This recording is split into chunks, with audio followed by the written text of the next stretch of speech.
Hey there. Recently, I got some new Cattleyas, and I decided that they needed to be repotted. I got some inspiration from Rick L on potting things in rock.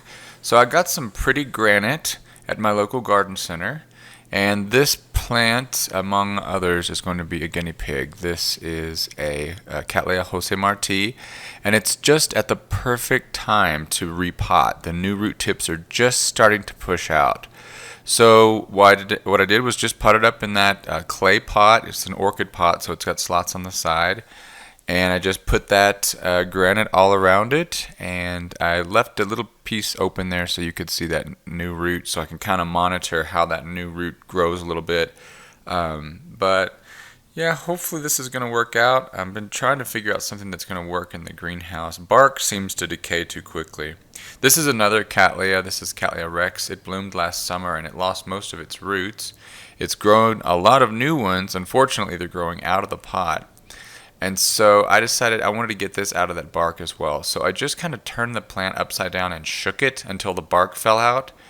And then I replaced the bark with the granite. Now this plant has been repotted. There are still little pieces of bark here and there, but mostly it's the granite. And I'm hoping that it's just going to help it dry out more quickly. And I'm also hoping that it's going to deter pests like snails from living in the medium. This is another Cattleya RX that has been potted up since last year in this net basket in bark and perlite. Recently it's been showing signs of withering a little bit, and it's got a new growth pushing out, and it also has a seed pod on it. So I thought, well, you know what, I'm just going to go ahead.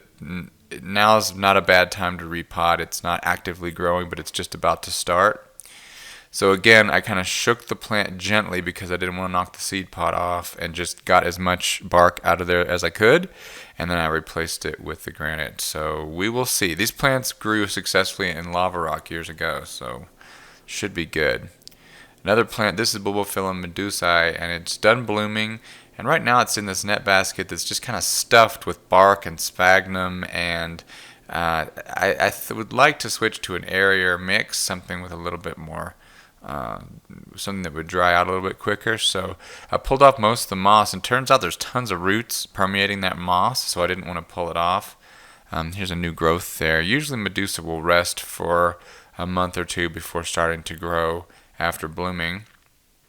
And so I'm just going to kind of leave it in the basket to dry out for a while I think about what kind of medium I'm going to use with it. Okay, well, let's have a look at my other green pets. There's a lot of things that are coming into bloom right now. A lot of things when they bloom, I'll bring them home from the greenhouse to my apartment so that I can enjoy them at home while they're in bloom. But the biggest showstopper on its way is going to be this Phalaenopsis schilleriana. It's had some discoloration on the leaves recently. I'm kind of investigating what's going on there. But the spike is really getting close to blooming out. And I would say within the next couple of weeks, for sure, we're going to start seeing those flowers open. I think this one in the foreground is going to be the first one, but they're really starting to develop their color, and it's going to be a really nice display. This isn't a particularly fragrant clone, but the flowers are very cute. This is a new orchid that I got just a few weeks ago. This is Cattleya Maxima Cerulean. And I was talking to Stephen Van Camp and Lewis, who's my go-to Cattleya guy, and he said that it's a bloom-sized plant and that I might even see blooms push out of these sheaths later on in the year. So that's kind of exciting. I wish there was a clonal name for this plant, but it doesn't seem to have one. But I'm looking forward to seeing those flowers. Now, if we look at the other Cattleyas, I've got a whole bunch of Cattleya RX seedlings that are getting bigger and bigger every year, and this is definitely the time of year when they are putting on growth. A lot of them have little new green nubbins that are going to be developing into the pseudobulbs that mature this summer. And this plant is a summer bloomer. It blooms at the end of July, early August. So whatever plants are producing the new growths now are the potential blooms for this summer. Last year there were two plants that bloomed. The two Cattleyas that I showed you earlier, they got repotted. I am so focused on just getting them healthy again. I don't know if they're going to bloom for this year or not, but this one for sure, I am really I'm actually expecting it to bloom this year. I'd be very surprised. This newest pseudobulb is enormous. It's a big, healthy plant. I would love to see flowers on those. Now this is how the Bulbophyllum McConnella, you can see he's got those paler green leaves, but he's got two spikes pushing out, and he's been working on these for a couple months already. And actually, I peeked under one of the newest growths yesterday, and I saw, I don't know if you can see there, just at the base of the pseudobulb, there's something peeking out there too. Could be a new growth, but it might be a third spike. Bobofilum Lovely Elizabeth, it's got several new growths, at least 5 or 6, maybe more. This plant's just been growing non-stop since I've introduced it to the greenhouse, but the problem is, for some reason, it's not blooming. I'm not quite sure why. Maybe it needs a rest period. I never had trouble blooming it when I was growing it at home. This is a Bulbo Windlandianum, and he's got 4 new growths on him. This is a cool Bulbophyllum because at least if last year's any indication, it blooms just after the new pseudobulbs pop open. So looking forward to maybe something on that. This is a Bulbophyllum lobii, and even though it had some damage to the leaves, I'm thinking that was also fungus. The root system's really developing nicely, and it's got a new growth pushing out there in the back.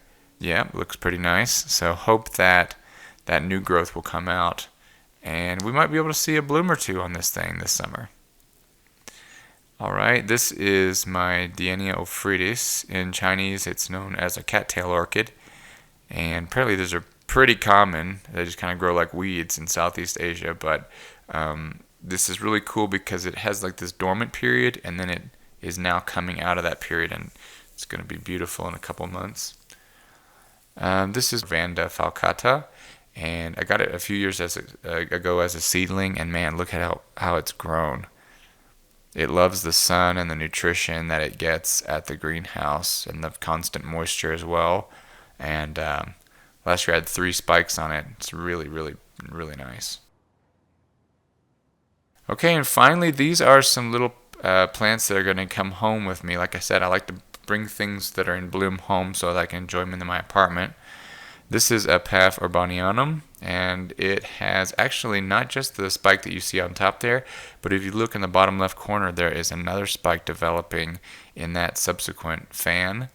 And then this is a Paphiopedilum tonsum that bloomed last year, pushing out another flower, and it has nice big green speckled flowers. And then finally, a little bit more of a sad story. This is Bulbophyllum graveolens, and it just hasn't done well at all since I've gotten it. So I'm going to take it home and try to baby it a little bit. And that's it. Thank you guys for stopping by to check on my green pets. Hope you found something useful or interesting or beautiful to look at today. And looking forward to seeing you next week. And so until then, happy growing. This is William Green. Bye.